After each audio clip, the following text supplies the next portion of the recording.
Good morning and good afternoon. Thank you all for attending our webinar today. Today we're just going to go through a brief tour of our new software, RioSense Clariti. My name is Grace Beck, and I have my colleagues Rick Paulino and Gordon P. Stack here with me today. If you have any questions, you can feel free to ask any questions at any time on the right side on the Questions tab, which is on the GoToWebinar toolbar.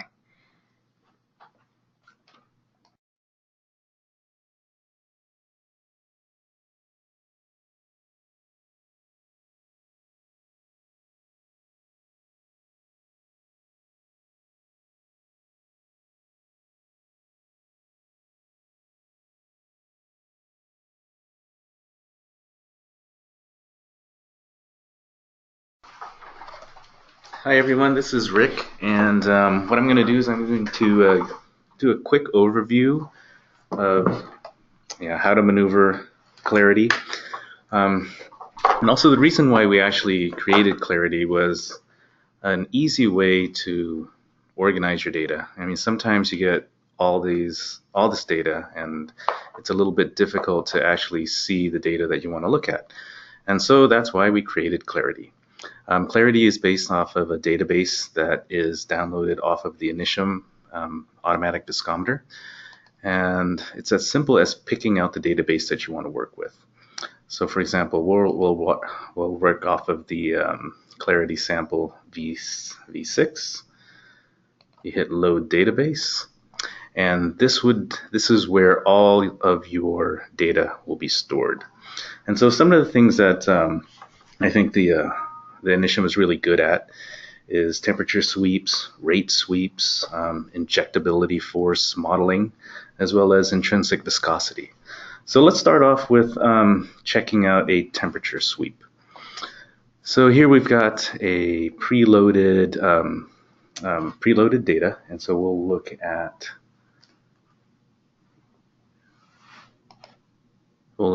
this. We'll look at these two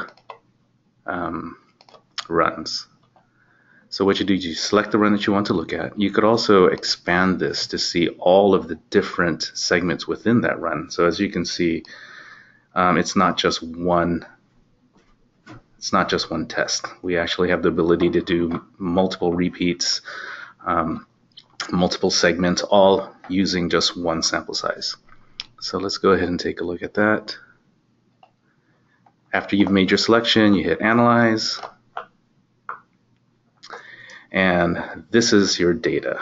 Nice thing too about our software is you could take a look at each individual run separately. So for example, let's take a look at this. And so you could see that each individual run, you could see how that run actually went.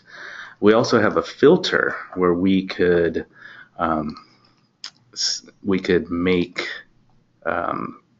for example, the R-squared values much more stringent. So if you, for example, want to see R-squared values of 0.995 or better, that's one filter you could use. Or you could also use a filter that's even more stringent, 0.998. And so as you see, with this filter, certain data points are excluded. But you can also go back and add them later. So there's a lot of flexibility on how you can see your data. So I'll go back and apply the basic. I'll hit OK. And so once I'm satisfied with what I want to look at, then I go to Proceed to Analysis. And now it analyzes those points that I want to look at. So this is a temperature sweep, and so I want to look at this set of data. Once you select the runs that you want to see, then this blinking icon is where you would name your series, and so we'll name this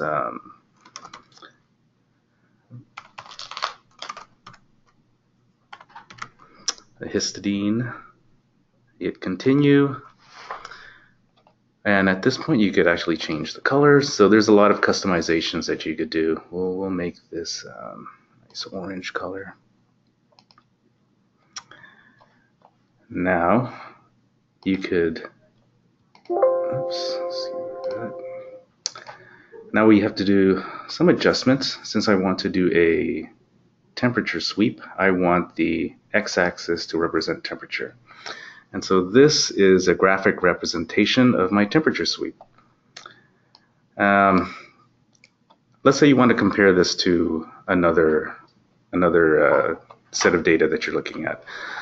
So you can pick from the data that you selected previously. I'll name this BSA. Hit continue, I'll leave the color that. Hit close. Again, we'll adjust this to reflect temperature. And with this tab, you could look at viscosity, shear rate, temperature, inverse Kelvin, or actually even segment number. But for this, we'll look at temperature. And if I want to look at both of them at the same time, I can select both to see how they compare to each other. And as you can see, there's a lot of power in having the ability to select the data that you're looking at and then compare it to each other. And in this case, we could see that BSA follows about the same trajectory as the histidine, but at a certain temperature, the viscosity begins to increase. And so this is telling us that possibly at this temperature, you start seeing protein unraveling. And so that could be something important that you want to look at. So now that I've shown what temperature sweeps look like, we'll go to a rate sweep. You go back to the data that you want to look at. And so in this one, we'll look at an over-the-counter eye drop, Theratears. So I select that. I go to Analyze. I'll keep the filter that I have. I'll go to Proceed.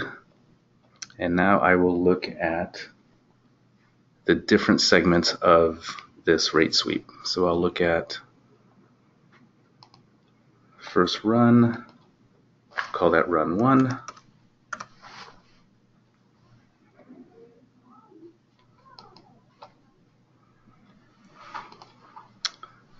Okay, so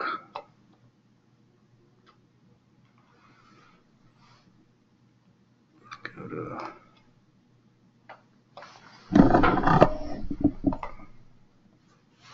website.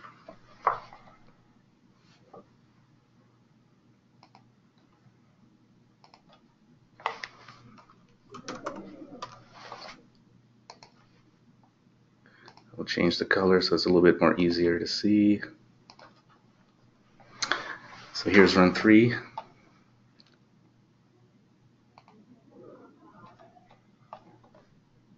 And we'll stick with this rate sweep. It looks a little bit cleaner.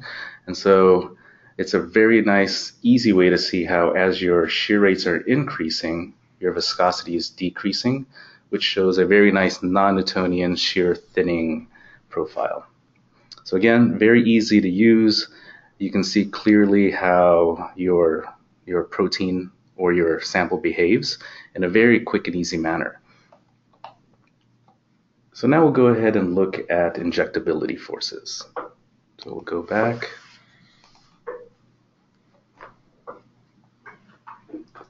Unclick this. And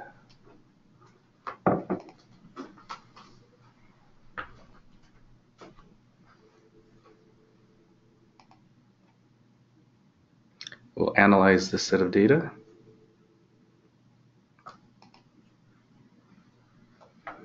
So as you probably can see, there's an area here that has been excluded.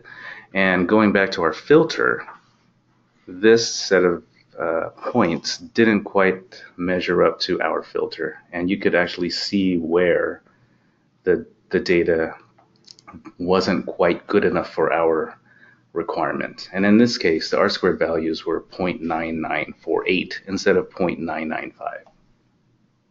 So let's go ahead and analyze this data set. And so let's take a look at how different concentrations affect injectability forces. So we'll take a look at, for example, run 3.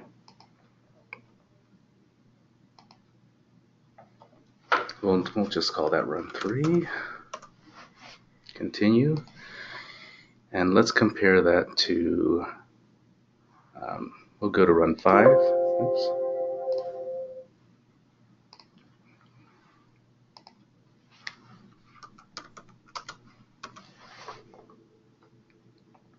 I should also put the concentration. So this is a 19 mg per ml concentration.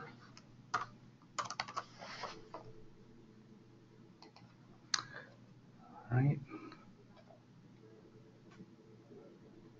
And so once you put the concentrations in or name the series, then you can go in and look at injectability forces. And we have these icons here to try to make it as clear as possible. So we'll take a look at the injectability force of run 3, and then we'll compare that to the injectability force of run 5.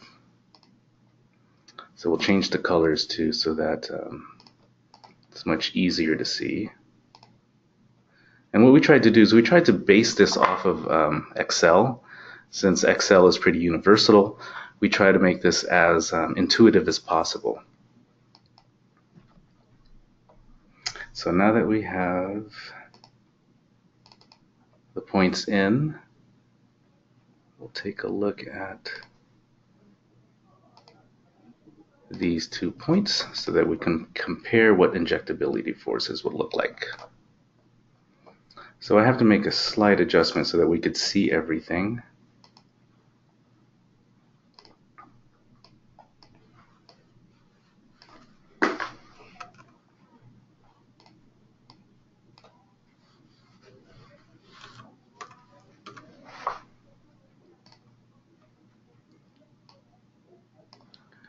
Make another adjustment here.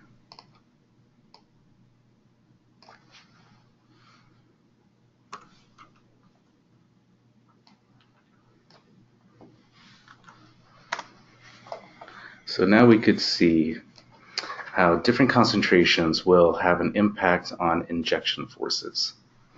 So I'm just going to clean this up a little bit more.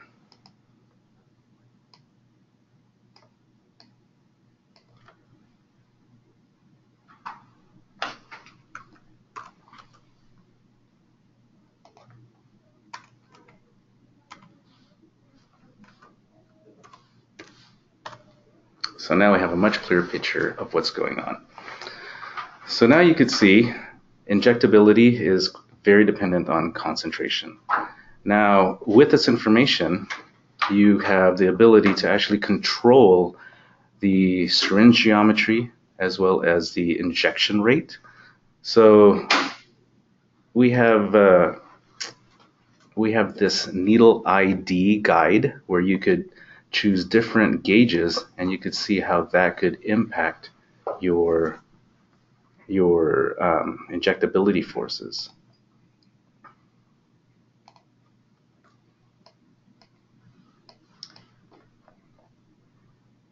So this is Gordon here. When I was doing these studies in the past, typically we use either an Instron device or a Zwick device to measure the injection force in the end product. But what Clariti allows you to do is early on in development, take a small volume of your sample and estimate what that injection force is going to be later on once you do get to a device. It can help you select a device better and ultimately see at what concentrations you can be under your maximum force for injection. The other thing is that also it allows you to separate out the hydrodynamic force from the frictional force. Zwick and Instron, any type of material force testing machines, give you the combination of both the force required to push the fluid through the needle and the frictional force from the plunger dragging on the inside of the syringe barrel. There can be a lot of variation in the lubrication on these syringes, And this will give you a better picture of exactly how those differences in lubrication are affecting your end product. So just as Gordon said, this is a powerful tool to model what your injectability forces are at an early stage. Typically, this is something that you want to do in early formulation. This is not something that you want to be surprised about as you get later and farther down along your research. So modeling the injectability forces could be a powerful tool in helping you to determine what is a better candidate from another, particularly if they're very similar. So now that we've talked a little bit about injectability forces, let's look at intrinsic viscosity.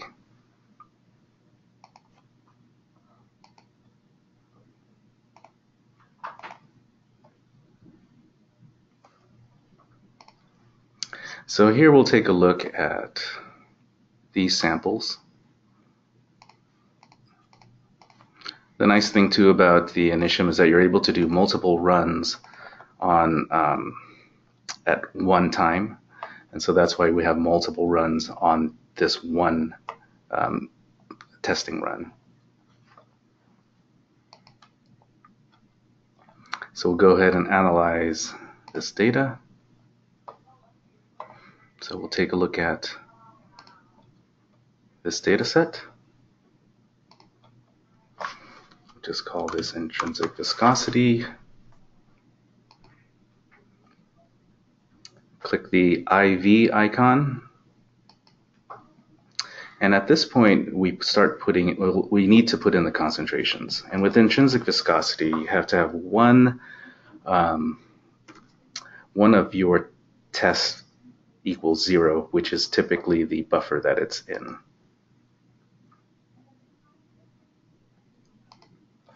That's 5.5.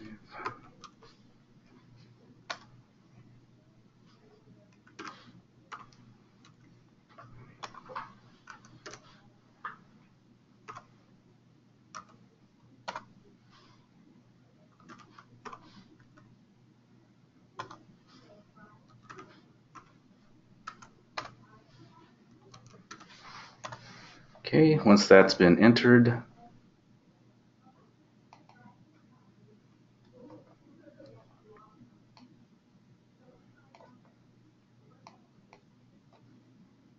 close that box up.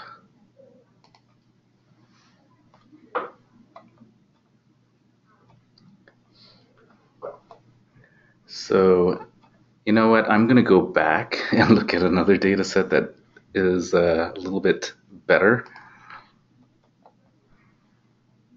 So I'm going to deselect this.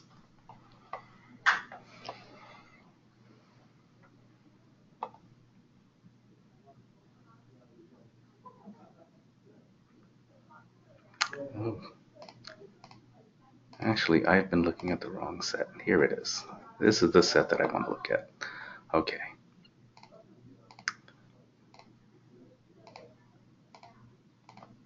So we'll take a look at this data set. Proceed to analysis. We'll select everything. Back here, name this IV. Intrinsic viscosity. Let's put in the concentrations.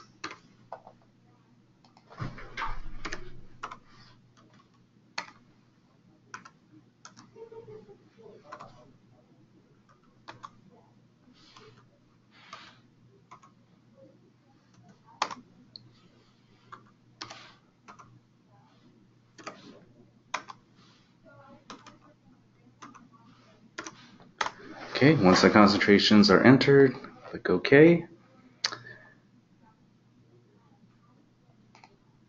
Close this box, and here we have the intrinsic viscosity for the different concentrations of BGG in arginine hydrochloride. So let's move this up so that we can see a little bit more information. And with intrinsic viscosity, if you know your molecular weight, you can determine hydrodynamic radius. So let's put in 100,000 here. And if your molecular weight is about 100,000, then you have a hydrodynamic radius of approximately 4.4, 4.5. This is Gordon again. So typically, sizing information and hydrodynamic radius is something that you would get out of optical instruments like static light scattering, multi-angle light scattering, or DLS. And the advantage here is that you're not relying on those optical methods. So in the past, I've worked with protein PEG conjugates, for instance, and those are very difficult if you're trying to do sizing because you're picking up the motion and solution of those PEGs when you're doing those optical methods. And it can give you a very skewed sizing reading. Here, you're actually looking at the physical contribution of that size of the molecules in solution.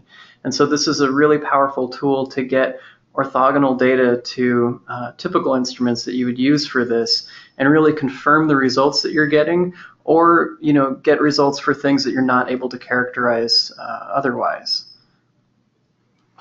Yeah, we provide two intrinsic viscosity numbers, Huggins and Kramer, and we use the Huggins, but we also include the Kramer so that you can get an idea about the quality of your data. If the Huggins and Kramer numbers are close, then you know your data is, then you know that your experiment has data that is, you'll have confidence in your data. So we're available for any questions that you may have. We have a few minutes.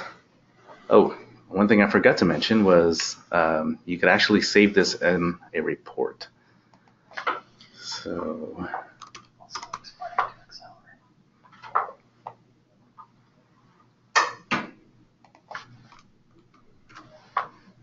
we can select this.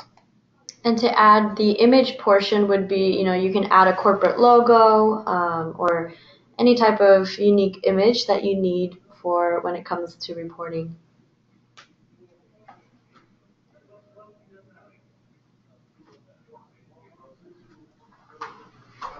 So here's a report of your intrinsic viscosity study. It comes with a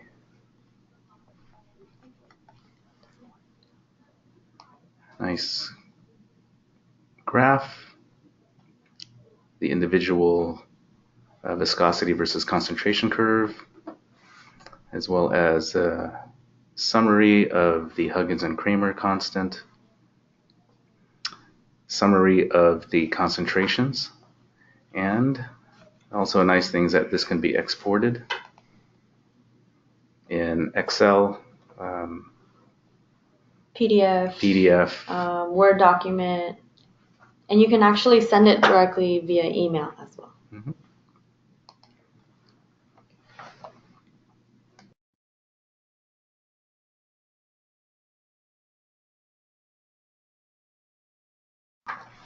All right, so that's pretty much a quick tour of Clariti today. We will be recording this webinar so that anyone who wants to access it can access it at any time. The recording will probably be ready by the end of this week. So thank you everyone for attending and for taking the time out of your day. Currently, Clariti is compatible with our automated viscometer, VROC Initium. If we do offer a free 30-day trial for anyone who is interested in accessing all of the features. And so feel free to contact your RioSense rep if you have any questions or specific requests. If you have any particular questions for this webinar that you're currently attending, please feel free to add any questions below. And we'll take about maybe 2 to 3 more minutes to see if anyone will ask any questions, and then we will conclude the webinar.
Okay, so some of these questions were related to, customizing the software and then also a little bit more in-depth details. So we'll follow up with a separate email regarding the answers. If you do have any questions, please feel free to contact us either at info@riosense.com or also sales@riosense.com.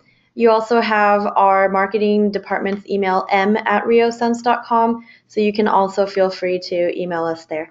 Thank you all for attending and have a great day.